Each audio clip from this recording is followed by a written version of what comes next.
to keep them motivated? Because you seem so strong, so confident. I would just, for me, I would just say, don't give up. Get clear on what's important to you. Work hard every day to sacrifice it. Like cross things off your...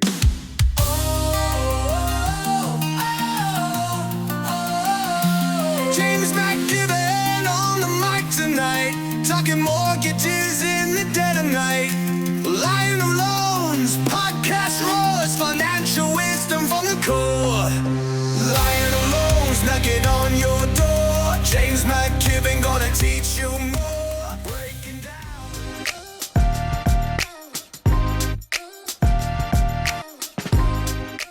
Hey guys, how you doing? It's James McKibben, the Lion of Loans, and I'm here with Joel Cavness from Keller Williams Real Estate Agent. First off, I'm going to feel very small. I feel like I'm sitting next to like a pro linebacker in the NFL, and I feel like I don't have as much style today. I try to have style as a mortgage person. But Joel, thank you for coming on. I'm so excited to meet you and talk to you and get to know you even more so, I should say. James, thank you for having me. I really appreciate this opportunity. Absolutely. So it's Sunday today. We do a lot of our filming on Sundays, and I wanted to have Joel come on. I've been excited all week to kind of talk to him and get to know him. And I've been doing mortgages for about 20 years, like 19 and a half. We'll round up today, say 20 years.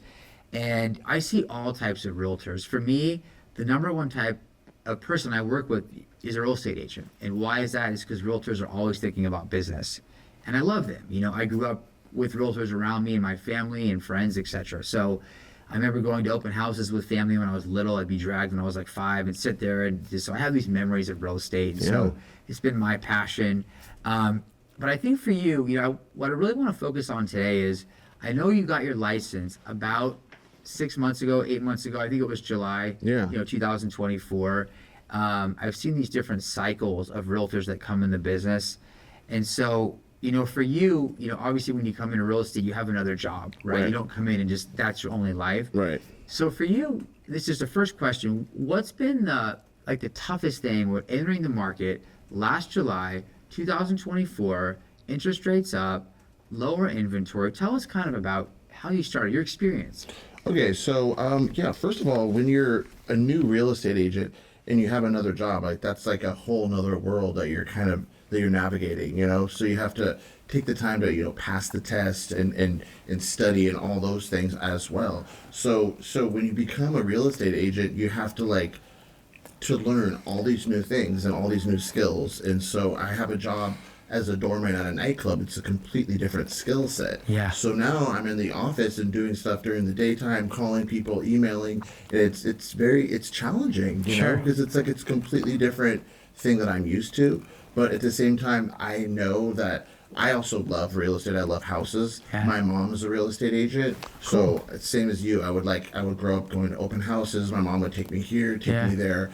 And seeing people when they get in homes and they're the excitement and when families get, thinking about when they can move in, all those things are very exciting for me. So very true.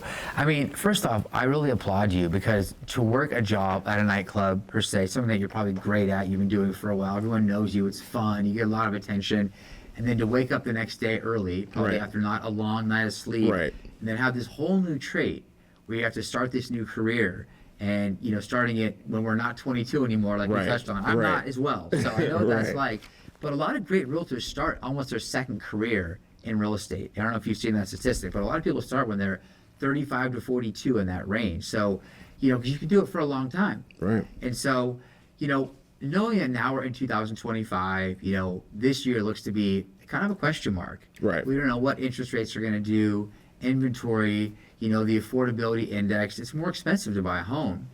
What have you seen even last year versus this year? Because Keller Williams does a great job with training agents. You have a great training facility. Yes. You have Bold. You have great mentorship. Yes. What's the outlook look like this year on both sides, buyer, seller? Well, I'd say the outlook looks really good. There's more inventory. More people are becoming up. There's the feds have lowered the rates just a little bit. Mortgage rates are also lowering. So I feel like everything's really exciting for 2025.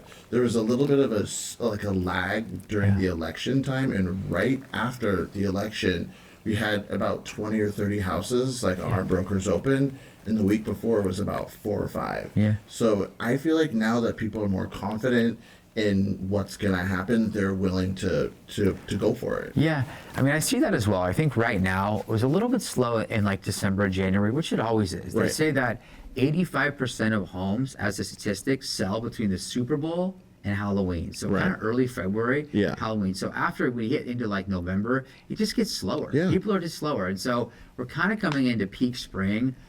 Rates have improved a little bit, you know, Right. but if they soften and get maybe below 6%, Yes. that's a psychological barrier where there's actually data that shows right now where if rates hit like 6.5%, like I think it's something like 40% more buyers will enter the market. Yeah. If it's 6%, it's something like 60% because it's almost like they're buying based on payment, based on just the mental approach of what rates are doing. Right. So it could get exciting this year. You know, Yeah. it could be a good year. More buyers will be qualified. That means more competition, you know? So Yeah. that's always what I tell people. I'm like, well, 2025 is probably your year to do it because you're going to be fighting with more people for those deals. Yeah, it's true. You know, and you're missing out on all that appreciation Yeah, within you have 1 to or look 2 about years. Exactly. I mean, know? I didn't mean to cut you off, Oh, no. but the fundamentals are so strong in terms of home ownership. You know, you Right. can't lie with like the data. Like I use a lot of data and stuff when I do presentations Sure. because when you use data, it leads to trust, and it's almost one of the best rebuttals. If someone says, "Hey, we're going to wait to buy," it's Right. easy to say, "Let's do like a look back survey." So Right. you've been renting for 5 years, 8 years. So if you would have bought the house you want now for 800,000, did you know it was 300,000 when you started renting? Right. Did you know it was 250? And then you look at how much rent they've paid in that 7 years or whatever that Yeah. rental time frame is. Yeah. And you say, you know, I'm not here to push you, but like the fundamentals of appreciation and the fact that I think right now, if you own a home, if you're a homeowner versus if you rent, you have a greater net worth. 45 times greater if you own versus rent. So I always come to the fundamentals of there's never a perfect time to buy. You're not going to have rates plummet down, find a deal 30% below market Right. with every box you want checked. Not going to happen. You have to trust that you're getting in with the statistics. You're going to appreciate with the market. You get write-offs. You get to leave that legacy of owning a home. Yeah. And so I think you're seeing the same thing, right? Would you believe in? Absolutely. Like, well, as far as like home ownership is such a dream for people. Yeah. So if you can help them slowly kind of get that dream underway, it's like having a kid or something. You know, there's no is. right time to do it. It's like you have Yeah. to have everything in a row. It's that you just have to have a leap of faith and go for it. Yeah. And just know that.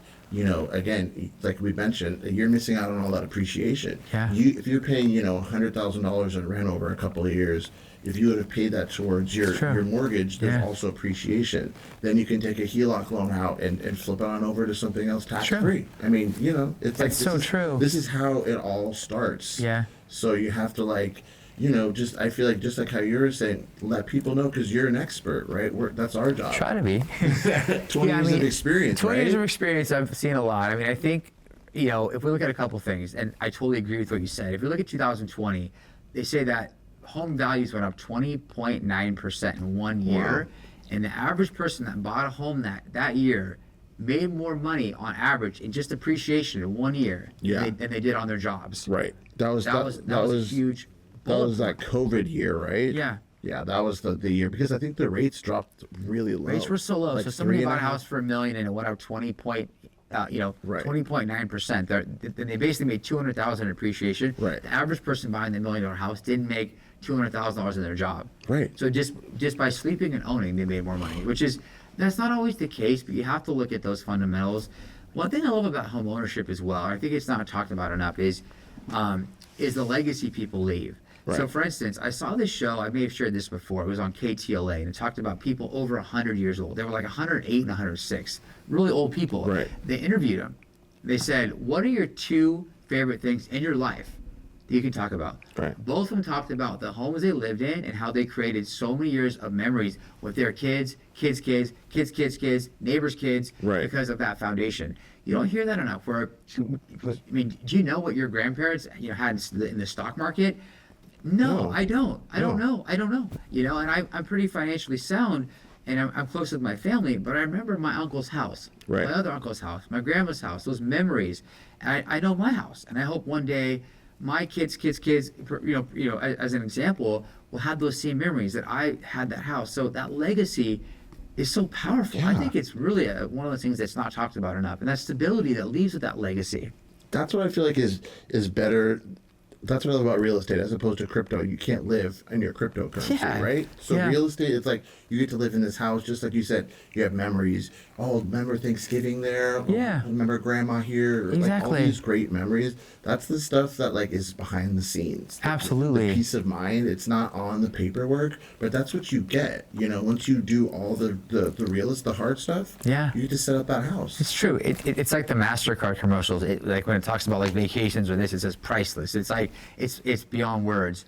And like I remember some of my greatest memories were going to those houses where it was like my next door neighbor. You go in there, you felt so at home. Yeah. And when those houses were gone or sold, I was like, "You're moving?" I was like, It's okay. sad.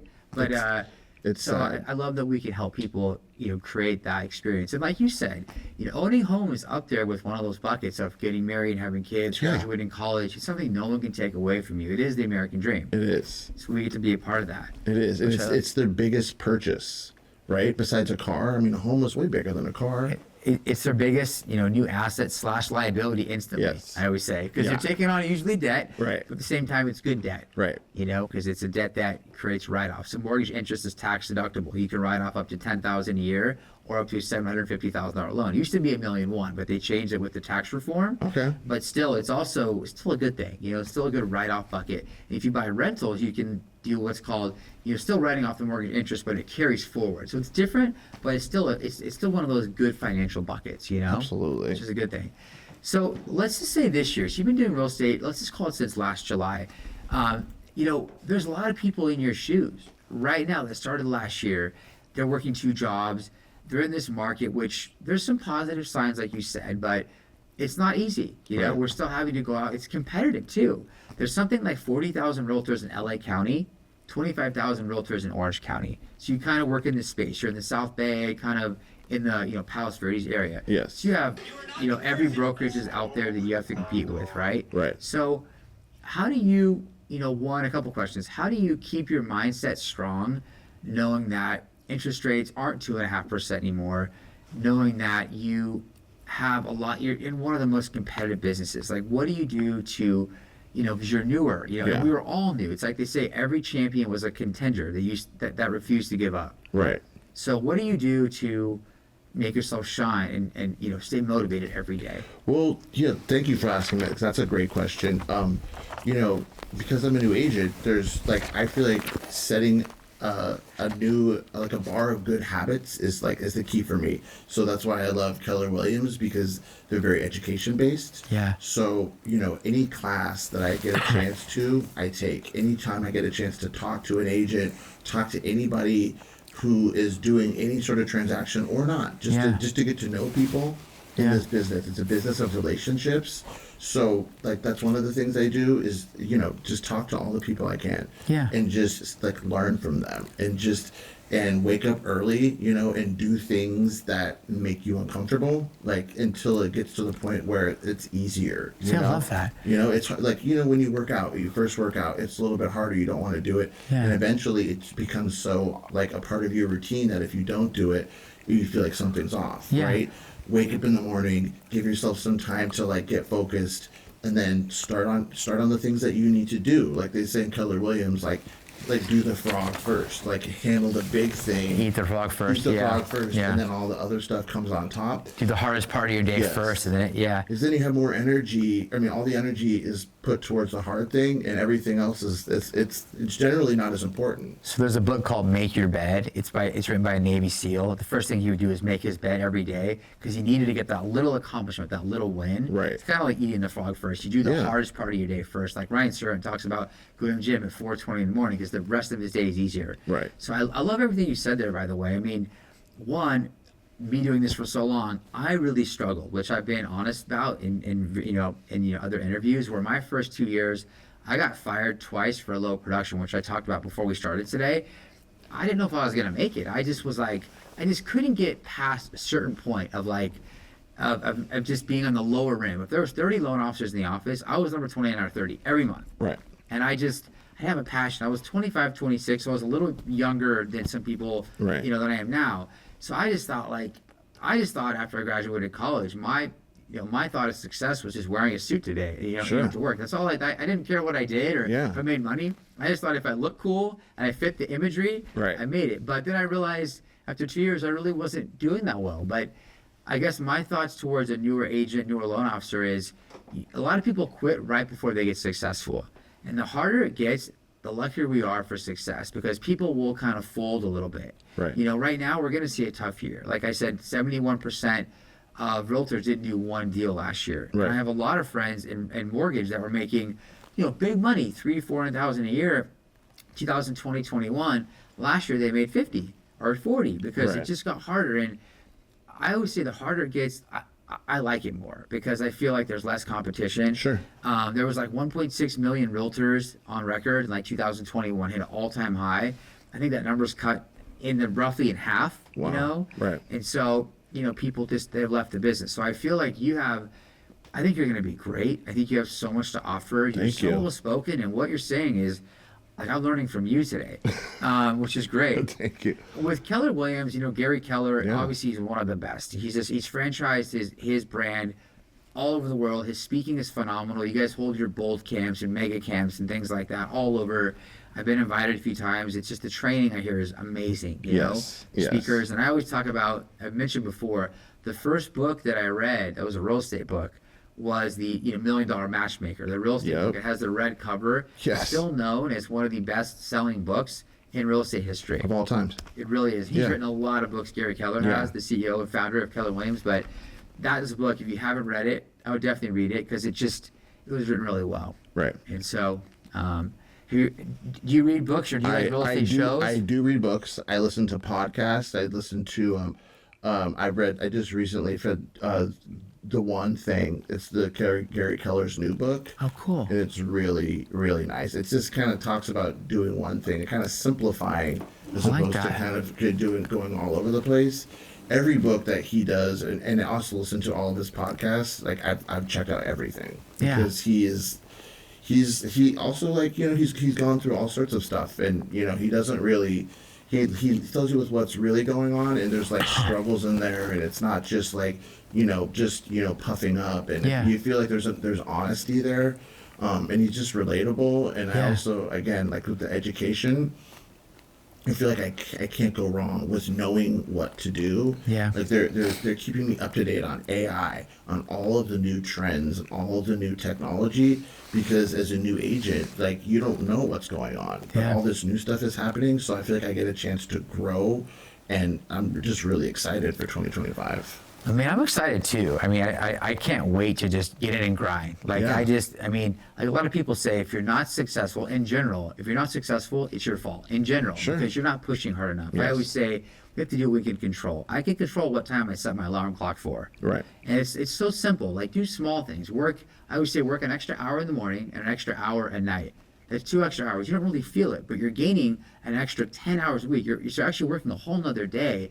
Yeah, that's just by pretty huge. stretching yourself. It's like saying you work out 15 more minutes in the gym. Right. So you get an extra day a week. That's an extra 52 days a year just by working an extra 15 minutes. That adds up. It adds up a lot. Right. Don't be the one to go home first. I always say if you are the first one in, last to leave, you're going to be successful. Find someone in the office that gets in first, beat them in.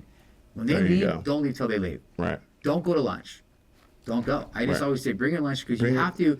I mean, Frederick Eklund talks about the 4-minute lunch. It's a shake. Right. You don't want to get weighted down. I'm not telling when No, I'm not that's a saying good point. and also back up. I'm not saying that I know everything. I'm just saying I learn from people that are better than me. Yes. And I used to always go to lunch and eat the hour and a half lunch, but I get there, wait, and my phone would ring. Hey, I need a call. It always throw off my whole day. Right. And I get out of that rhythm because Of like our course. days are built on rhythm. They really are, and speed and quickness and Yeah. efficiency. People want you to almost text them back, almost like it's a conversation in sequence. Right. They And text they you, want wanna it, get and they right want back it to right them. away. Right back to them. And, Yeah. we hear a lot how people used to go home at 5 or 5:30 because that's when you had dinner back in the day. But now with these new technologies, and they want you to talk to them at 8 o'clock, 9 o'clock because that's when they're available. Sure. And so, I'm focused for myself to share on kind of pushing the limits, stepping it up 5 more percent, 10 more percent, trying to have my team do the same. because if we work hard and we're known as that, people sometimes will say, like, I got referred to you. I hear a lot about you that like you're the one that works at 5 a.m. I go, Yes. that's the first thing they start with. Or when they ask me to go to a real estate office and I get there, like, and I'm like, hey, can I get in at 5 a.m? And they're like, what are you talking about? Like, we open at 8:30. I'm like, okay, I'll be outside at 5 a.m. And they think I'm joking. If it kind of becomes a joke, but I'm like, But then I'm you like, show up. But like, I'm serious. Like, Right. can I get in at 5 a.m? And it's all because I'm just up and at 'em. I'm just outworking people. Right. They say the harder you work, the luckier you get. Yeah.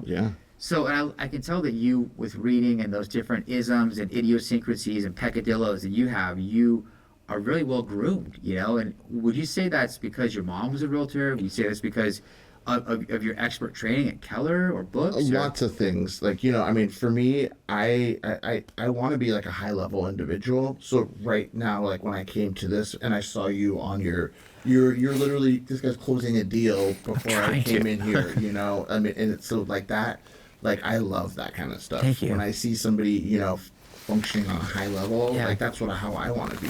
Yeah. So when I see somebody who's doing something, I want to model them. Like I Yeah. want to absorb all of that type love of that. energy. Yeah.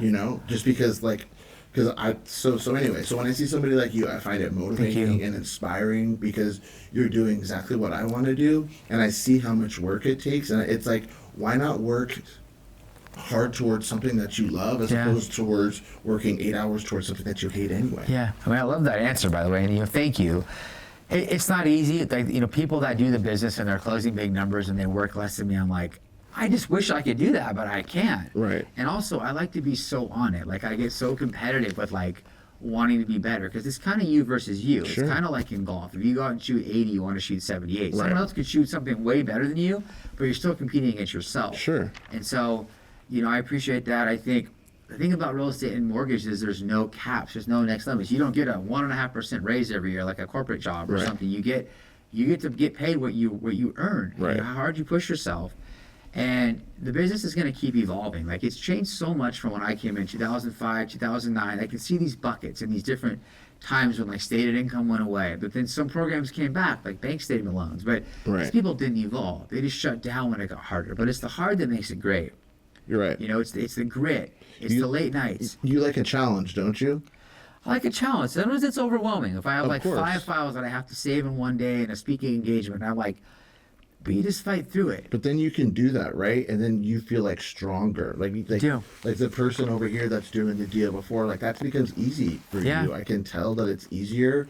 And when that's just because that's awesome. Thank And you. then you don't have to worry about, oh, did I do that? Like I'm the type of person, it's like if I have something else that's like on the back of my mind, I don't want to worry about that. I'd rather Yeah. just have that done. Yeah. Like, oh yeah, we looked at that, we crossed that off the list, and it's done. Yeah, I use a lot of handwritten notes. Everybody makes fun of me because I use like handwritten notes. I write like 50 things to do a day, and I want to cross it off the list. I do that every day, which is like, it works for me. I do the same thing. And, Yeah, and it I works find it very satisfying. I do too. And growing up, my mom would give me like 4 chores every day.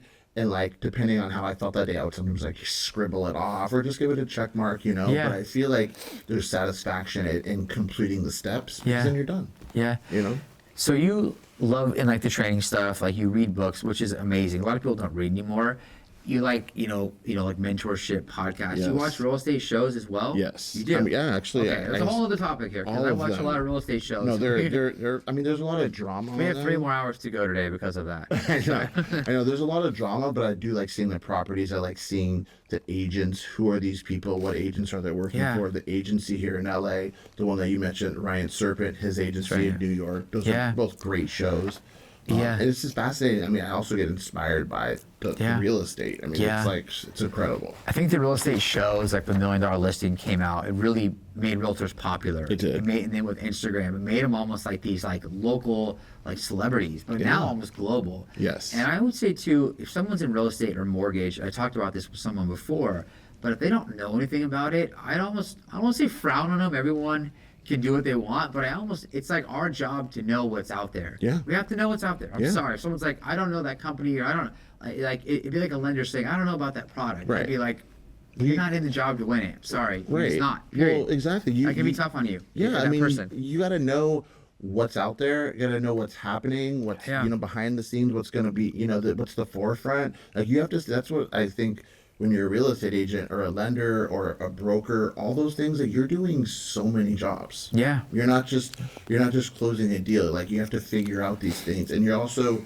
building a team, and you're also talking to people, and I feel like it's about relationships and being able to connect. Yeah, and I think also, like, I mean, I think that's all exactly said very well. I think it's also like, if someone doesn't have passion for seeing houses, like when I see a house or a show, like, I really love like new architecture, or old architecture, or like whether it's New York or the Hamptons, I really appreciate it. And I think it helps me stand out, that I'm genuinely, like, a fun fact about me is like, I like it. Some people that are lenders, I'll be like, hey, do you watch that show? Like, oh, I don't watch real estate shows, or I can't stand that stuff. I'm like, and that's fine. But like, I still think there's a little, if I have that passion, I think it helps me to stand out a little bit more, that I actually like what I do. Absolutely. Like if I talk to an attorney and they're like, oh, I hate the law, I'm going to be like, what? Why the hell? Why would you? Why don't you do what you love? Like, it doesn't there's make some joy in sense. that. Like, good agents have joy. They really appreciate it. And I think also, like, our clients watch these shows. So how do you not be able to, like, have that common ground and be like, these guys are amazing. It's a conversation piece. I feel like that could make or break a deal. It could. You know, like, oh yeah, did you watch The Agency? You're like, oh, of course. Yeah. And then you're like, oh, Mauricio, what a character. You know, or, you know, it's like, then they feel like they can talk to you about this type of stuff, and that's somebody who they want to do business with. Exactly. Their friend. Yeah, I mean, I really appreciate these people on camera. It's tough, and it takes time, and it's a lot it takes, and it's odd hours. I look up to all those people. They're amazing. Right. I've like, you know, people always say that I can see the best in everybody. I think everyone on TV is amazing. Obviously, you have people that you watch more, that you just have more like rapport with per se. But I think they're all incredible, and also the numbers these people do. Yeah, they're huge. I mean, I applaud all of them. I think that I learn from them. I try to emulate how successful they are. Yeah. And, you know, it's pretty cool to see. Like, we just closed a deal last week. The listing agent was on Buying Beverly Hills. So cool. So he's a big name person. That's so cool. I get excited. I'm just like, oh my God, like, this is really cool. So did he have cameras there when you were filming or anything? So I was doing the loan, so I didn't actually go out, but I probably will reach out and just say I was on the loan, because I didn't have a lot of direct, communication. Yeah. But I think I will. It closed like 3 days ago, so it's very fresh. That's cool. But I'm truly inspired and a fan, I'll say. I'm not afraid to say it. And so I'm okay to reach out and express that. But I love the like real estate shows, because we just created a bond that you don't see yet. But I think that there's some new shows coming out. Like, I kind of wait for the due date to come out, and I'm not gonna lie, because it's like, I don't watch a lot of regular TV. Yes, I'll watch the Super Bowl, or I have a couple things I watch, but it's pretty much real estate in my house. That's Absolutely. Well, because I mean, it's honestly like, when you look at those houses, like, these are not homes that not everybody has access to. Yeah. And it's behind the scenes, and it's like, it's just exciting. It really is. It's motivating, and also putting yourself out there takes courage, because people are going to talk about you. Yeah. Right. So just like how you mentioned, like, you love them all. Like, it takes guts to do that, or as opposed to just be an internet sleuth, like, talking about people, Totally. and be like, Yeah, I think it's great that you appreciate like your other colleagues, because it goes a long way. So what do you say? I know we kind of touched about this. So what is 2 years outlook for you? Just based on your trajectory, 5 years out, because like, your mom was in real estate. You're brand new. I would say you started in July, so you're roughly 6-ish months. This is kind of that round number. But it takes time. Everyone that has a big career in mortgage or in real estate, I shouldn't say everybody, but a lot of people have a job before, or they just finished college, or whatever it is. It's kind of that you have to have a couple deals, and then you kind of leave your last job behind. And not every situation, but what do you look like maybe 2 years out, or 4 years out, or 5 years out? Well, I mean, ideally, like right now with my coach at Keller Williams, we have a plan that essentially we're going to do open houses every weekend. Okay. So ideally, within 6 months, I'd like to at least close a deal a month, right? Okay. And then another 6 months, that could easily come up to 2. And 2 deals a month, I feel like I would be really excited. You'd say goodbye to your other job pretty quickly. Yeah, exactly. So I would be like, okay, cool. Then I could focus more on that. Then I could, hire a coach like you, because cool, I'm going to get even more business and get more involved, right? Yeah. So it's really just like having goals and sticking with them, and doing slowly. So like tonight, when I get home from working my other job, I'm gonna go over the Keller Williams WhatsApp, and I'm gonna try to find an open house for me on Monday. So that's tomorrow morning. Yeah. Have that all dialed in, set that all up for the next week. So by the time Saturday's there, it's all ready to go. I'm going to have like some flyers printed out for the people over here all around the neighborhood, let them know, and just go from there. And that's the plan. And I love it. And I feel like people who stick to that, like you're gonna get buyers, you're gonna get sellers. You These are gonna people get that are already in the house to talk to them. Like they're already looking. Yeah, I mean, I love what you're saying. I mean, I still think that open houses are one of the best lead generation platforms for an agent, because people come in. Not everybody has an agent, or you may ask them. They say, "Oh, I have somebody, but they're not that responsive," or they're leaving the business, or they don't work this side of town. So it's a great way in person to meet somebody quickly. And a lot of the big agents, even Mauricio, you mentioned, he talks about how he grinded and he started with open houses. There's a lot of agents that have that same story where that was their office for the day. They did it every weekend for 2-3 years. Even myself, when I first got in the business, I would go out on the weekends with cards and walk up to open houses and say, "Hey, how are you? Are you open? My name's James. I work at so-and-so Home Loans. How you doing today?" And they'd say, "Come on in," or "We have a lender," and it was intimidating. I'd be like, we get rejection, but I did it every single weekend. One of the times I got fired for low production. They said, "We're going to keep you, but you have to go to open houses for the whole year." Sure. Every weekend. That was like one of the things why they kept me on. It's a true story. I went out. I still work with some of those agents from 17 years ago, give or take. Amazing. Because I went out, I just did it consistently. And I'd walk in, I'd get rejected. Then the person would say, "Oh, you're a lender? I have a question for you. I have a buyer." I'd be like, "Me? You're talking to me over here?" Because I'd be like, "Okay." I'd be like, "Yeah." And I was green and didn't know a lot, but I was there. I was available. And so it didn't happen. The hardest deal, second deal, eighth deal is the hardest. And then, because then they'll come back to you. Joel did a great job on our place. My brother wants to buy a home. It kind of spirals. Deals create deals. Right. Clients create clients. Right. And so I can't wait to see you kick butt. By the way, I'm going to be doing your loan. So we'll be doing it together, right? You're right. You're right. Actually, so this year I have a buyer. And we'll talk later on about this, but I feel like that'll be the first deal that I close, and I'll do it with you. Oh my God, I'm so excited. Well, we'll definitely do that. I mean, I get such a joy about helping every client. I always say I'd rather work and help people than go to a cool New Year's Eve party, or I just like it. I really like being in the trenches, the conversation, and I don't really. That's just where I'm at. And I'm okay with it. I'm okay with working on a Saturday when everyone's at the beach. I'm fine with it. It's fulfilling, and ultimately, I feel like if you probably reward yourself with things that you like to do. A little bit, I guess I could say that. But there you go. And I feel like that's that's what you do to give yourself that work, kind of that so you don't burn out, or true. I want to go. I want to have a trip, or it's retail therapy or something. You do stuff for your soul to recharge it. Maybe I want to go get a good salad, or some juice, or go get a massage. Do little things like that, to where then it's you can recharge it was a more full James. You're not stressed out as much. You're I that feel is true. Good, I do things to make myself feel motivated. I'll have little purchases and stuff. A lot of them are around business. Totally. Maybe it's a personal trainer, or like you said, I try to eat healthy or get a good steak, because you do want to celebrate the wins. Oh, and sometimes completely. even a win can be me going to Starbucks and getting a coffee, because usually I don't even treat myself to it. Exactly. You have it here or whatever. I drink my espresso, which is pretty good, by the way. Absolutely. Sometimes just go and get save money. And you save money. True. If you look at what you spend on Starbucks, if you're doing that every day, that's crazy, right? Yeah. If you just buy a bag of coffee, grind it at the house, but then you occasionally go get yourself a treat, and it's so exciting. Yeah. Ooh, let's go to Starbucks. It's like that mental prep. There's actually a chemical in the brain that when you go and you treat yourself, it makes you want to do it over and over again statistically. Right. Self-care. It just does. So, I know you're a newer agent, and again, I appreciate you sharing. What would you tell other new agents that have been in the business 6 to 12 months, and what would you say they should be doing or they shouldn't be doing? Maybe we can learn from you today a little bit, because I'm learning a lot from you.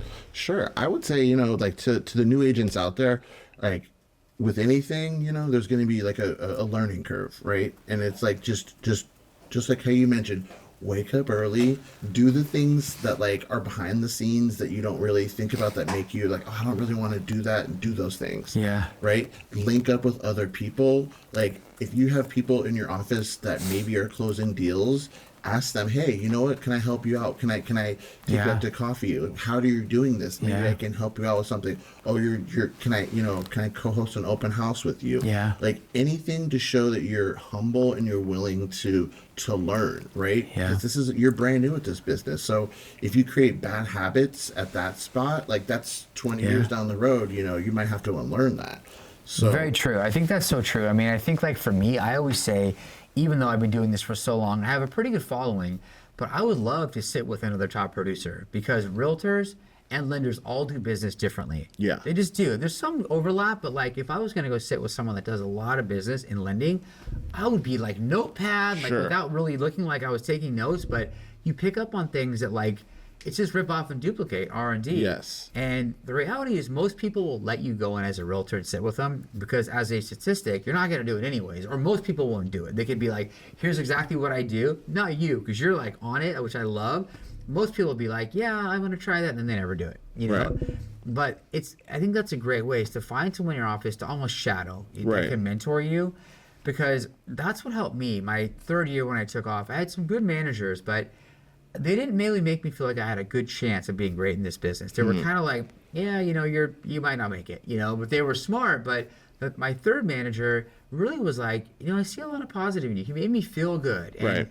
And it's just, I just adapted to that. I kind of saw, I think I was getting more ready as well. My third year, I was a little older, like 27-ish. But I think the way you said that is great. I mean, do you work on a team, or do you deal in your own name? No, right now I'm not working at a team. Okay. And I feel like I would love to work for a team or under a team, but no, not now. So that's one thing that, again, I'm not here to say do or don't. Sure. I think that helped me a lot. I can talk about my own personal share because I felt like if I was on my own, I was too much on an island. Like, I got a little bit. I hear you on that.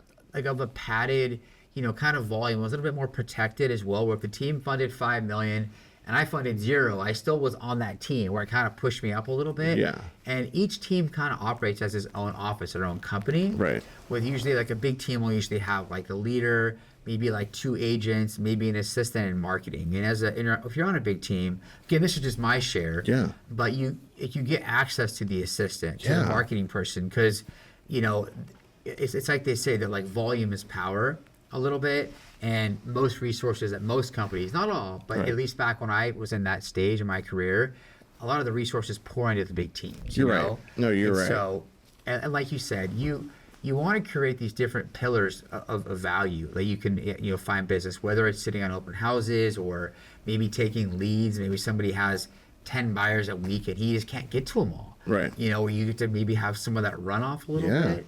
Yeah. I mean, have you thought about that at all? Yes. I would love to join a team. Right now at the office, there's maybe 1 team, maybe 2 teams. They don't have as many teams there.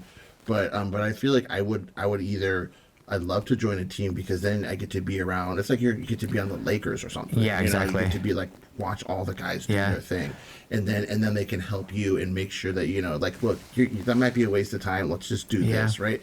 They can also plug you in. Like look, the whole business can be overwhelming. So if you have people that are already doing stuff, and it's like they can just help you slowly get to the point where you're making moves. Yeah, I think it's true. I think honestly too, like the thing is like you really learn like when you're in deals. Like that's how you learn. You can pass a test, you can read, you can have that, but you learn more from being in a live deal. Yes. Like especially in mortgage.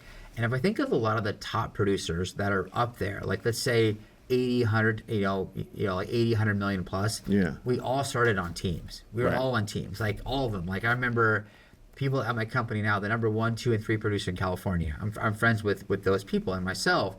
We were all on teams. We were like on teams for usually like 2 years. Okay. And then when you break free, you already have like your business coming in. Where it's like you almost go from like being on a team to being like a like a pretty good producer right away. Right, like you're going solo as a musician and you used to be in a band or something like that. And that was my experience. There's people though that have gone on their own and done fantastic, but this is something that I think a lot of people do look at. I think that's a great idea, and I hear you.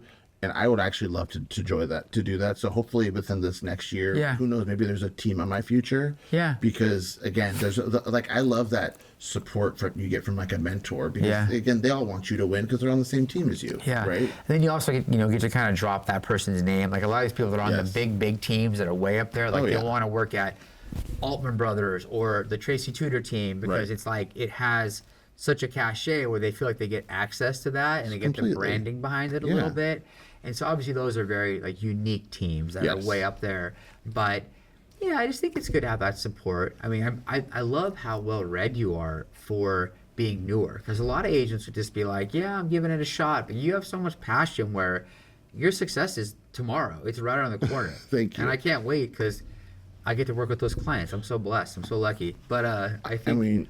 so like I also, before I became an agent, I was always on YouTube looking up stuff about real estate. Like when I was trying to pass the test, I found this great guy who was like, little teaching hacks, and it was always just like, then I would just like stumble onto like videos about houses, and it's so fascinating. I mean, wouldn't it be cool to live in a house like that, or to sell a house like that, or to just walk around in a house like that? I love the passion, because it makes me excited. It makes me just want to work. Oh yeah. So passing the test. So with the mortgage test, we have to pass a mortgage test. And so I've been in lending 19 years, but I worked at a bank for about 12 years. So when you work at a bank, you don't have to pass the test because you're registered under the bank. And so the NMLS came out years ago, but so where they said basically you have to pass the NMLS test. And so I was like, I went from a bank in 2018 to a mortgage bank where I work now. So now I work at a mortgage bank, right? Where you have to pass the test and be individually licensed. And I'm like,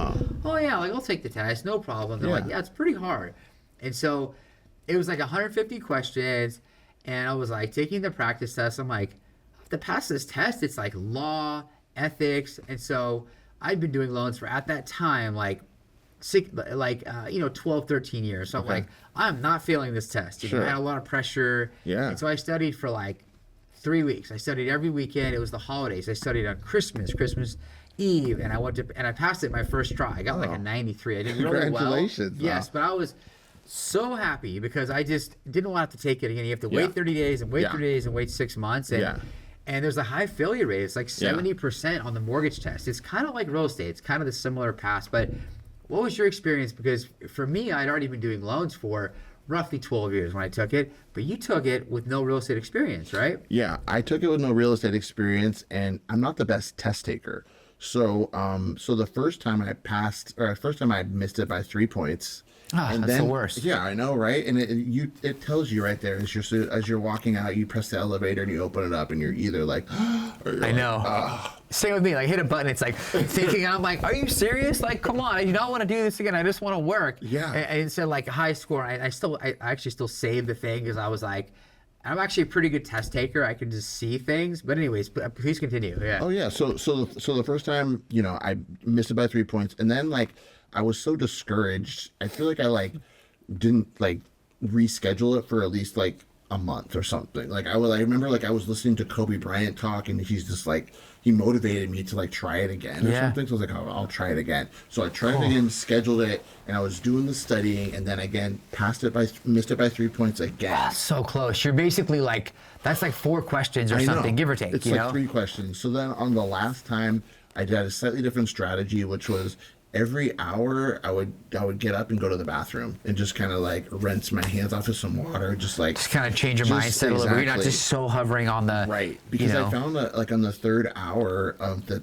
test I was so profusely, it was just sweating. So I gave myself a little break, and that's what I feel helped me pass it, because that's such a good story. Because so then I came out and I passed it, but I got 84 on that. So you just killed it. You only have to get a 70 in real estate, right? And in mortgage you have to get a 75.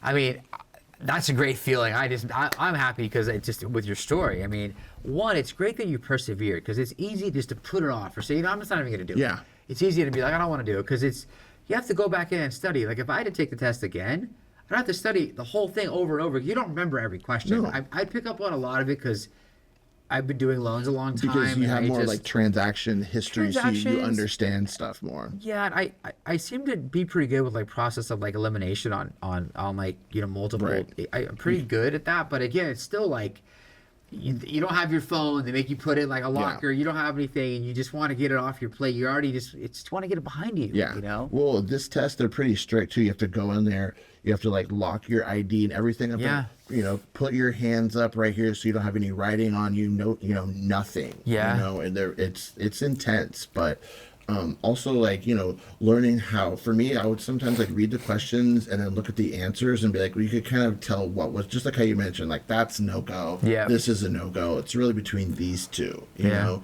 And for me, it was just a matter of like, don't rush it, you know, Yeah. too. Because also like you see other people finish and you're like, oh man, he finished. Like, oh, Yeah, you feel stupid or Yeah, something yeah, where you're yeah. like, how the hell? Now I gotta hurry. you know, you yeah. just start stressing. So Yeah, I mean, I think for me, like, I passed that test. So about myself, I'm not sure if you know, but I have all 50 state licenses. This is crazy. So I have to Wow. take, so we don't have to take like the test where you go in and like you don't have notes and stuff. But you have to, you know, you have to redo each state every year. wow. So I usually do it like November, December because they're due, and it takes me like, I want to say like 50 hours a year or something of doing tests. So everyone thinks I'm crazy because when you're at a bank, you're just registered under the bank. But for myself, I have to do, again, it's not where you go and have to pass it like in a room with like proctors, but you just have to do it online. But it still takes, Oh. So you do an online test. it's online every test because year I already passed the big one. to maintain all of your 50 licenses. So it's like, we're talking about testing and now it's making me kind of dread next year. But I just took them all. So we're good for a while. Wow. But, you know, for me, I love the fact that if someone says, hey, you know, I have a referral, but do you do Utah? I'm like, yes. Do you Of course I'm I like, I do. do every state. You know, I got a referral today in Utah, another one in Florida. So it's like, I love the fact that I can help people no matter where they are. Because people move, people have changes. People Absolutely. buy second homes, investment homes, relocate. You know, so it's And if they want to work with you, and they say, "Oh, it's too bad because we're leaving California and we're moving to Florida," and you're like, "I got you." I got you. No That's the problem. thing is like, yeah, and a lot of people that have, it's like their company can do every state. They have to refer you to someone in that state. Right. And I used to do that, and they'd be like someone that doesn't answer their phone or like, Yeah. you know, I mean, I had people that I'm like that like don't want to talk after 4 p.m. and I'm like, this is not my business. You know, how do you do this where it's not in the way or my business? So I like the Wow. fact that I can control every client need. It makes me feel good. That's amazing. And I love the architecture too. Like Utah, I'd be like, it's a different home than New York, than Florida, than Everything's New Hampshire. different.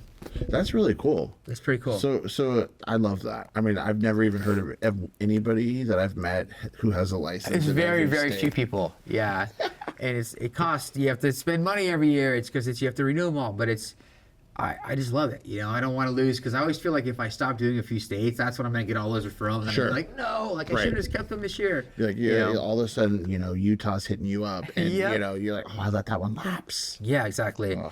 And I also like the mindset of thinking big and like growing a team in Las Vegas, growing a team in Seattle. Why not? You know, Sure. just if I have enough of a following. So I love thinking big. I'm a dreamer. Yeah. You know, I want to, like, enough's not enough. Right. I want to help more people. I want to go. We're just getting started over here as well. Right. So you know, you're giving me all these ideas, like a little bit of like my mentorship or my coaching comes out because I always, you know, with my team and stuff. And so, you know, you're just so great. Like I can't wait to see you prosper and flourish and do well. But what I think we can do is, I want to come up with some ideas that we can grow off of because not everybody knows everything. You know, I learn from this person, you learn from that person. I love to collaborate more with you because you're so well read, like I said before. But, you know, for me, we try to have 10 buckets for business. Okay. You know, whether it's past clients, realtors, sphere of influence, LinkedIn, Instagram, whatever it is, podcasts. So one thing I would say to you, it's kind of in reverse of what Gary Keller said, where he said, do one thing. I think that's amazing. Right. You know, you don't want to be like an endeavor of everything. You want to be a master of certain things. Right. But I think in today's age with AI and technology, you can kind of create these funnels where you have business coming in from different sides, where it kind of creates almost like a compound effect of what you're putting out there and that reciprocity. If you're really out networking at events or always talking about it at your other job, it just comes in from all angles because Right. people need you. So, you know, what are things that you do to get business besides open houses? I know you talked about weekends and setting Right. up, you know, just a lot of stability with that and again, consistency. But what else do you do? So one of the things I do is, I work the door at a Hollywood nightclub called Avalon. Yeah. And if I get a chance to talk to people, and it's not always, because it's usually, just check their IDs and they're in. But if there's ever a chance to talk to people, I let them know what I do. And Yeah. it's like, what part of town do you live in? Because everybody ultimately, I can find leases for people. Like I can Yeah. find apartments. I can find it all. So essentially anyone could be a potential client. You Yeah. know. So I'll pass out sometimes 5 to 10 cards a night depending on who I'm talking to. And I think that's awesome. You never know, right? And also, there's a venue next door called the Lemon Grove. I'll sometimes go over there and get a slice of pizza or something like that. Yeah. And there's people that are hanging out there that are very well connected. Yeah. Right. So you just you never know who's around. Yeah. There's always in LA there's always great people to talk Yeah. to, and everybody needs a place to live. Everyone's So interested true. in real estate to some degree. Yeah. Because whether you have an apartment or you're a homeowner or your parents own homes, you're connected to that. Yeah. So if you find somebody to talk to, even in that regard, just as a friend, that's that could be somebody who oh, maybe I'll use Joel, maybe I'll use James. Yeah. I mean, I think you said that so well. I think you don't ever want to be a secret agent. Right. I mean, you want to tell everybody what you do. I used to go to lunch with realtors, and they would be like we'd go to lunch. I'd just be kind of there. They'd be talking to the waiter about are you in the market to buy or sell, and then the waiter, and then the Sure. busboy, and then the Everyone. cook, everybody. And Yeah. I was like, geez, but Right. it would kind of work. They'd be like, actually, I am and I'd be like, really, Yeah. So you have to Right. kind of just tell people in your gym, at the grocery store, people always say if you're so loyal to people, people will drive an hour to get their hair cut or get a Yes. massage. Why are you so loyal? Is that person working with you? You know what I mean? Yeah. To a degree, obviously Right. can't expect everyone to work with you, but Right. so I always say with who you interact with on a weekly basis, where you go to the gym, tell those people where you get your haircut, where you get your groceries, where you spend your life. It's not a bad thing just to mention it. No. Hey, I'm super excited. I'm in real estate now. Got my license last year, but I just love it. You have to tell them, because there's that old adage where if you don't, they're gonna come to you and say, hey, you say, what's up? How you been? Oh, I've been busy. Oh, why? We just bought a home, and you didn't even mention it because you're Right. and then they're gonna say, I didn't know you were a realtor. You should have told me. You're Yeah, gonna be like, you never "Ah, talk about shoot." it, you Yeah, know? they're not mind readers, so you always want to put it out there. Yeah. You have to kind of know when to push and pull, the 2 Ps. Yes. Which is a lot of books are written about. You want to push a little bit and then know when to pull back. Yes. But a lot of times, even if someone has someone I've got a letter, I will kind of massage it, and it might be a little bit of a different conversation for me than you, because I've been doing this forever. Right. Not in a bad way, a good way, just more listen, did you know that 72% of people will get a second quote? Did you know that we're seeing a 40% decline rate right now? And just because I'll try to pull them back a little bit. Right. But even when they say, we're really set with our lender, I just put on a happy face. You know what? I totally respect that. If something changes, let me know. Yeah. A lot of times, even if it goes through, and I talk to them again, they'll be like, "Oh my God, it was such a nightmare. We would never work." And you're like, "But it was so cool that you kind of just hung in there with us." And I'll be like, "I'm just here to help you." Right. So you have to kind of I don't know what I'm saying, but I'm just saying. No, but that's you're just generally caring about people, right? And Yeah. talking to them in general, so it feels less transactional, right? Yeah. It feels like it's hey, I know that you went with this another lender, but we'll still be friends. It's not Yeah. I'm mad at you for going with them. Yeah. And then it's I'll be here in case you guys do need a real, a better When they talk lender. about winning, so it's called almost winning the war even when you lose the battle. Right. So even if you lose that deal, don't cut off them as a referral No. source or as a future client. Right. And it's still someone that you can communicate with. Yes. They say, if you do a good job for somebody, that should generate statistically 4 referrals in a 12-month span. Yeah. So if you do a great job for one person, that's why I talked about deals create Yes. deals. That's why they say the first deal is the hardest, the second deal is a little bit easier, but your 100th deal, all of a sudden your clients are your referral sources. You know what I Right. mean? It's always working for you. People are just giving you business. I mean, they just I know where to heard- find you. It's let's say that I want to go to dinner or something, and I Right. want to have a good table, and I know someone that owns that restaurant. Yeah. I can call them and be like, hey, we're gonna come in. You know where to find them, versus calling with the 1-800 number. It's when they know where to find me, it's like me for a dentist or home insurance or something. I don't want to have to research. I just want to get it done. Yeah. So you know what I mean? They know where to find me. I'm accessible. Yes. And it just they don't have to research it. Yeah. So, I really commend you on going for it in real estate. You know, we're in a tough market and working a job at night. So you have to work tonight, you said, right? Yeah. So like that's amazing to me to be able to come down. We're in Orange County. You live in LA. Or Long Beach. You still live in Long Beach. Yeah. Still a little bit of a drive. Yeah.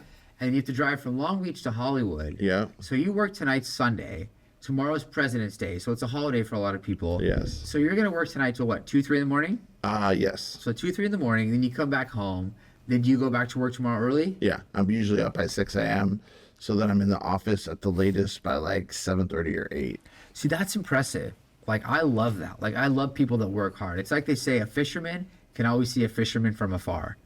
So it takes one to know one. That old Yes. cliche. Yes. Where I love the fact that you're up early. You know, I think one thing I see with a lot of real estate offices, and I love realtors. Like I don't have a bad bone in my body, but like, you know, a lot of people come into work at 9, 10 because they don't have hours. It's not like they're on the clock. Yeah. So I love the fact that you're in early. Like you're already ahead of so many people. And also what I see with a lot of realtors and lenders is the average salesperson makes like 3 to 4 calls a day. It's very low. It doesn't seem like very many. It's not very many. Yeah. It's not very many. But you can, like, when you monitor it, it kind of looks like it, like actual sales calls. So It's crazy. I could call my mom 3 times in a day. yeah, exactly. It's funny that they say that's a good way to actually start your prospecting for the day. Call someone you know. The hardest call is kind of the hardest. Where I should Right. say the first call is kind of the hardest. Right, to get the ball you Call rolling. them when you're like, but if you call someone you know, a best friend or your parents or whoever, and to say, hey, what's going on? I'm going to start making calls. Just want to touch base. How you doing? Good. Right. I gotta go. Because you can just call and say, hey, what's good? It kind of gets you that It gets flow. the flow going. Yeah. It gets that Kavorka, the lure of the animal. You get Yeah. started where you're like, all right, let's go. You know, motion creates emotion, right? Yes, and if they can tell, like, you know, if you're walking down the street and there's a guy walking by you with purpose, like, you just get out Yeah. of the way. It's like the same thing with Yeah. that phone call, right? You're like, oh, James is just going, yeah, you go make those Yeah. phone calls, and people aren't going to say no to you Yeah, because, exactly. you know, you're calling him up, you're like, dude, this guy's, he's motivated. He knows what he's talking about. Yeah. He's making me realize that, like, hey, I should jump up on this. Like, you Yeah. know, or I'm going to miss out on stuff. It's so true. I remember when I first got in the business, like when I first started doing well, it went from like, so when I started, I had like it wasn't even a cubicle. It was like a little like desk where like 5 people sat at it. Then I got moved to a cubicle. That was really cool, by the Ooh, way. upgrade. That was really cool Yeah. cubicle. You're I like, I made it, dog. The bullpen. But I got a little confidence, and I'm just sharing. Yeah. Right? And they got me a headset. They actually bought me a headset. I thought it was so cool. I was like, yay. And I would pace up and down the halls with confidence, and I'd never get off the phone the whole day. This is a true story. And I would just hang up the phone. Hey, John, what's going on? This is James.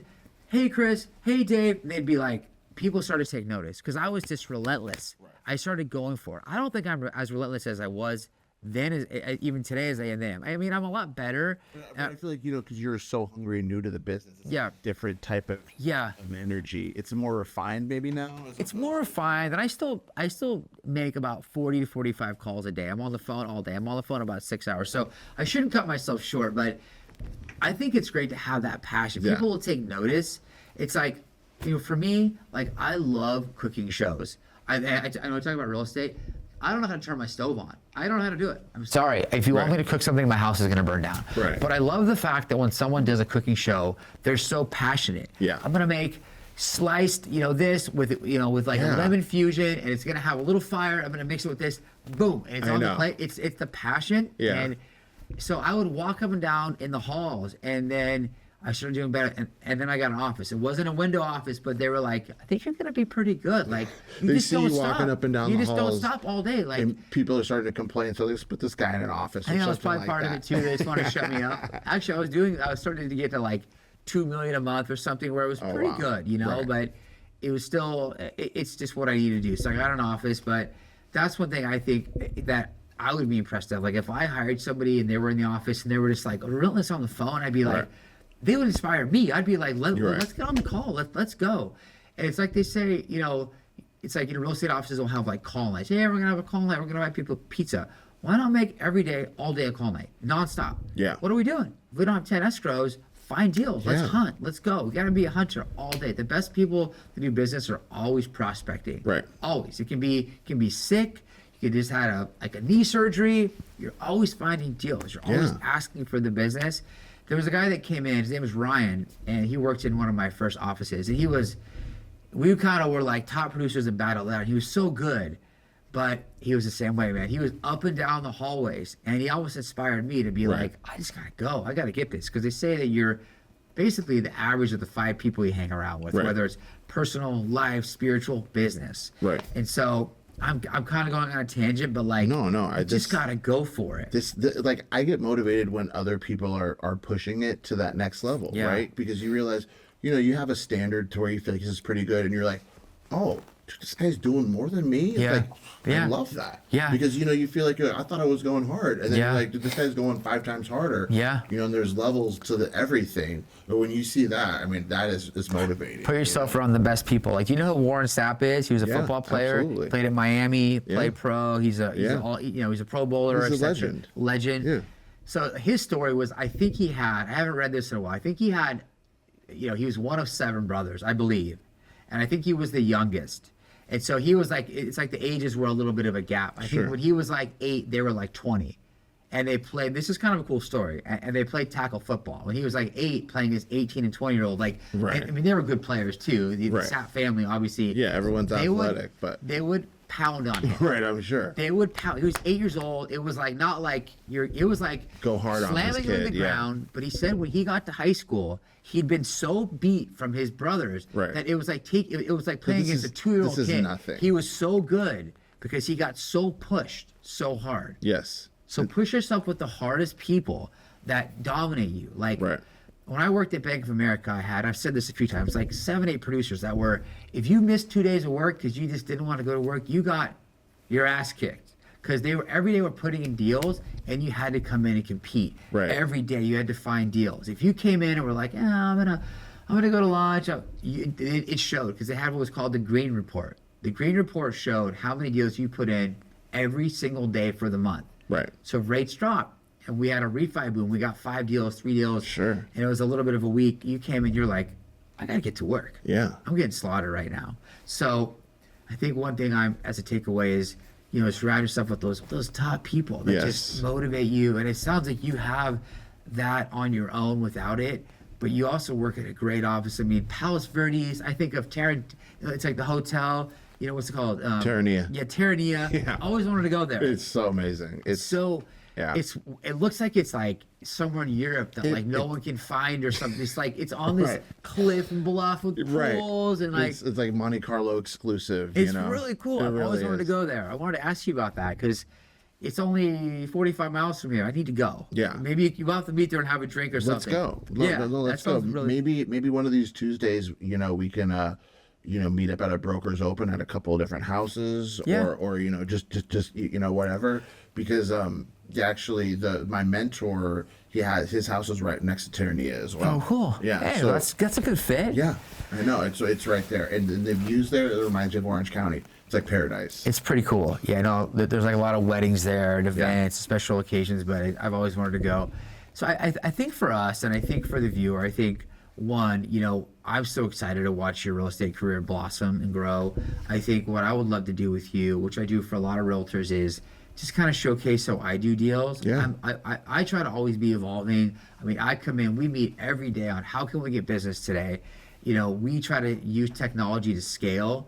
We use a lot of text blasting, slide dial, email blast, because you can only talk to so many people in one Sure. day. Yeah. You just can't talk to 500 people. But No. with technology, you know, we try to talk to maybe 1,000 people a day through some channel.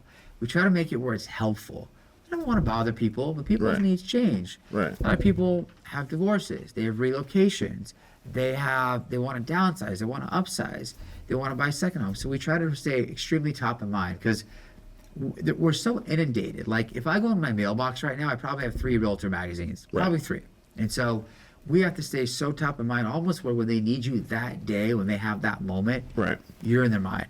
Or else they just won't go back to you. You have Yeah. to stay so on top of it. And there's so many options, just like you said. There's so many realtor magazines and realtor, you know, that are Yeah. out there. So you have to really like remind people. But just like there's that fine line where I feel like, you know, you're not like, you know, email blasting where they're like, oh, let me just unsubscribe. Yeah. But you're maybe adding a little bit of a value, you know, Yeah. or like, okay, you know, this is what's going on in your area. Very You know, true. This is what's, you know, the rates are. There's a couple of comps in your neighborhood. Yeah. Just so you know, or just, you know, something to where it's like I you're totally just, agree. You have to kind of you have to be there for them. You have to add value. Right. I don't want to get in the way of people's inboxes or anything. We just want to be top of mind, Right. there when they need us, and just make sure that they know that. Right. So you're obviously in Hollywood a lot. One of the coolest places. You work at Avalon. I've been there a few times, by the way. I should probably cut that out. so you Never work been there. Yeah, so you work in Hollywood. You know, I love LA. I mean, every time I go up there, I feel like there's so much action. It's just like Yeah. there's so much happening, whether I'm in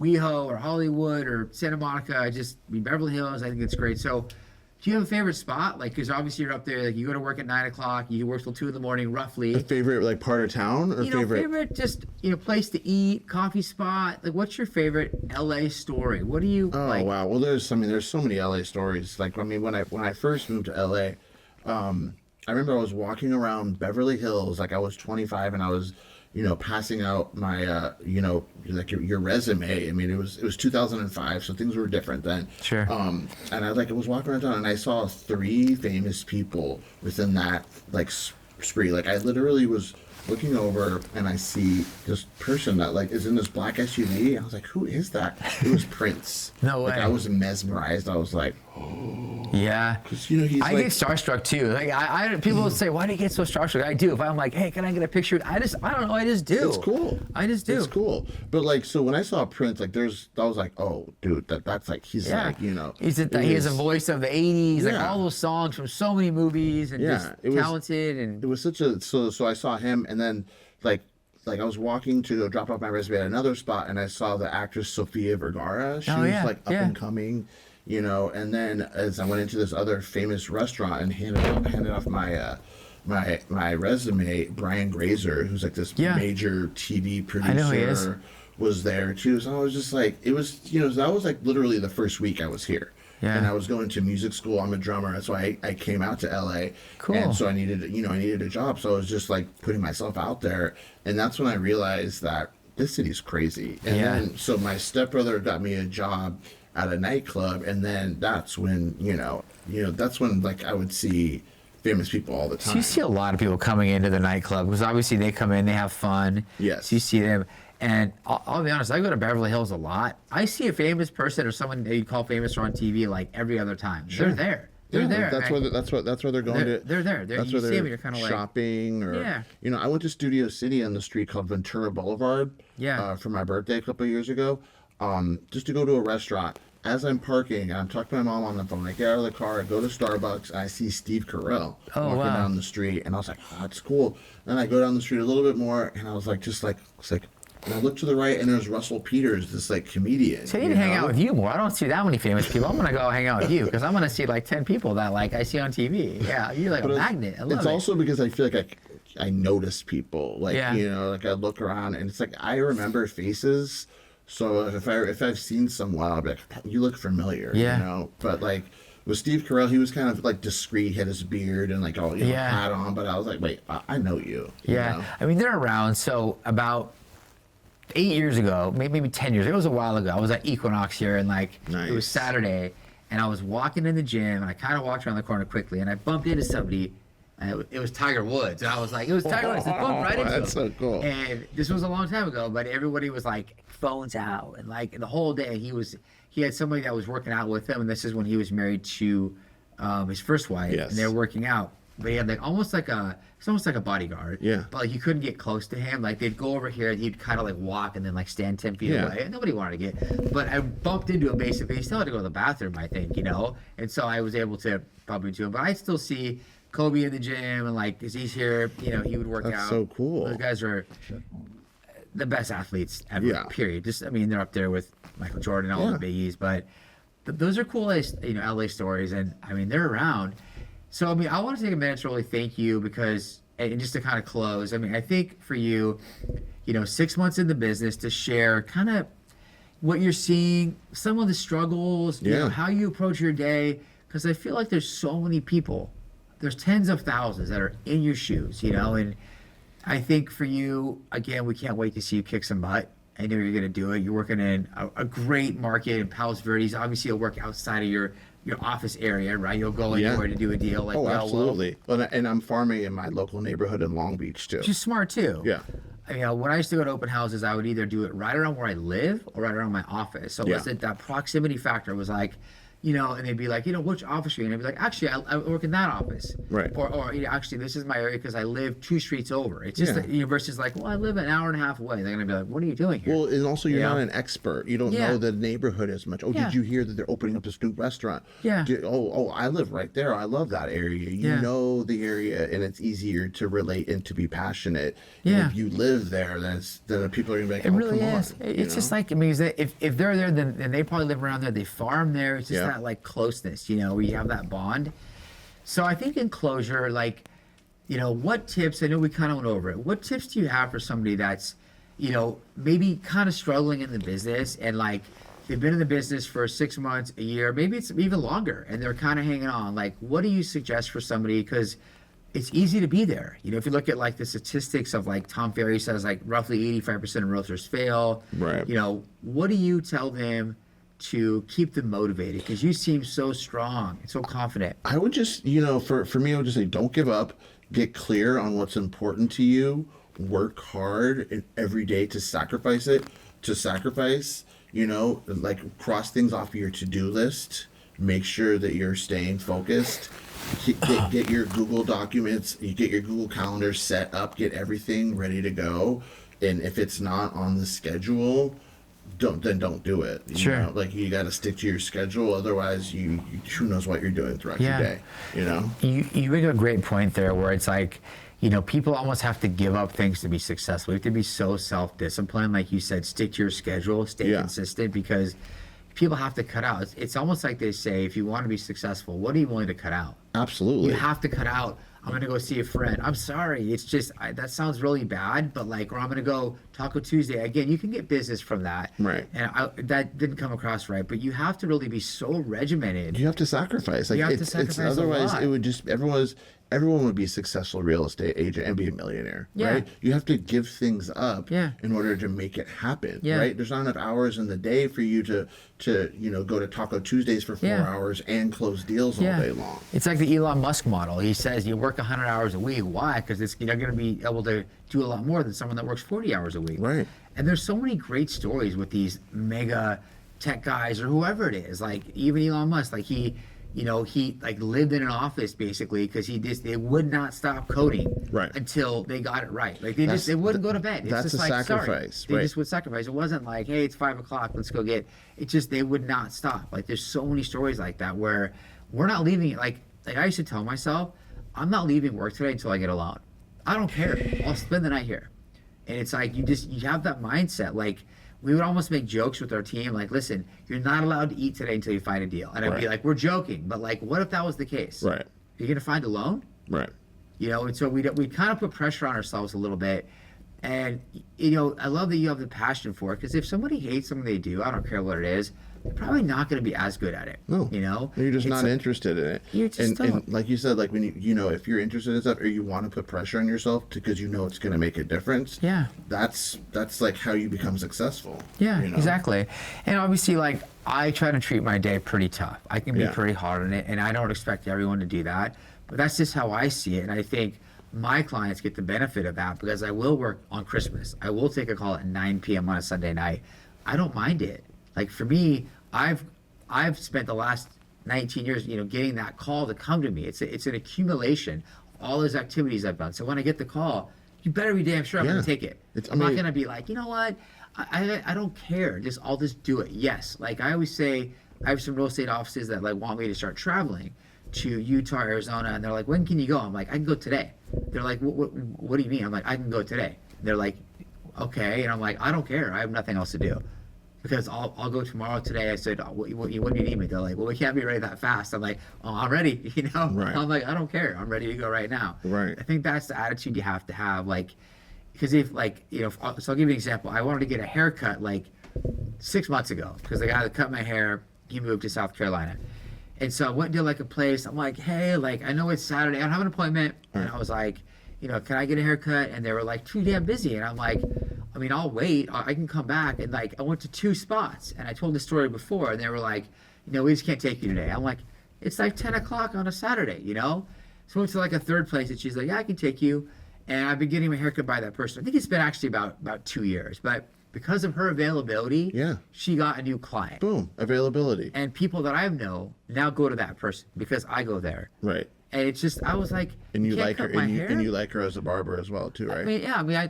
I like her, but yeah, exactly. But the story was just, I just needed to get it cut. Like, Right. I don't have time to go Monday to Friday because Monday to Friday, I'm a ghost. Right. I'm in the office. I don't see the sunlight for sometimes 5 days straight. Right. I get to work, it's dark. I leave, and it's dark, and I bring my lunch, and that's okay because that's how I just get to my day. I get everything off my list, and if I get to everything off my list in one day, I'm not pushing myself hard enough. It's like the experts say, like Ryan Serhant, who we mentioned. Right, yeah. When you go to bed at night, you should be so tired because you push yourself so hard that you fall into bed and you're asleep in 10 seconds. Because if you fall asleep and you didn't work hard enough that True. day. Yeah. So that's just how you have to kind of approach your day. So we want to thank Joel Cavness for coming on. I learned a lot today. Like, I'm inspired by your path. We can't wait to do business with you, talk to your clients, invite you to events, go to your events, support you. You know, we'd love to have you back on. I feel like, again, there's so many agents in that same first year span. We were all there. Every champion was a contender that refused to give up. And it's like there's so much similarity of business and sports. Yeah. And, you know, there's people that were lowest on their team and now are all-stars, and same with sports. So do you have any closing remarks today? James, I just want to say thank you for having me here. This has been Pleasure. It's been very motivating. It's been very, it's just great to talk to you and kind of share with what's going on. I love your work ethic. Thank you. It's great. I mean, the things that you do, I don't hear anybody else doing those things. Thank you. That means a lot. So, I mean, just know that, I mean, you're on a level of your own because nobody else is doing these things. It's nice to hear because sometimes you feel like you're kind of beat up in the trenches. Even when you're having a great course. week, it's like they say, even when it's great right now, it's hard. But I'm excited for this year. I'm ready to get to work. I got some deals I'm going to work on tonight. Yeah. I'm going to get to it. Tomorrow, it's President's Day. You know what time I'm getting to work tomorrow? 4:45 a.m. Wow. I can't wait. I love the 3-day weekends because I don't have as much distraction. Now, some of my team will be off. I want them to rest, but I'm not resting. Right. So if anything tomorrow, I'm coming in hot. I'm ready to go. So thanks again. Thank you so much, We'll do James. it again soon. All right, It's man. been great. Pleasure. James McKibben on the mic, steady cross the globe. Lion of loans, got them stories untold. 50 states deep, he confides with pride. He'll line step, make that mortgage coincide. Roll with James, all deals intact. Loans hitting harder, that's a fact. From coast to coast, his name revered. In the finance jungle, there's nothing he fears. Mortgage myths, James cutting through clean. Pod's crown, he the financial king. Listen.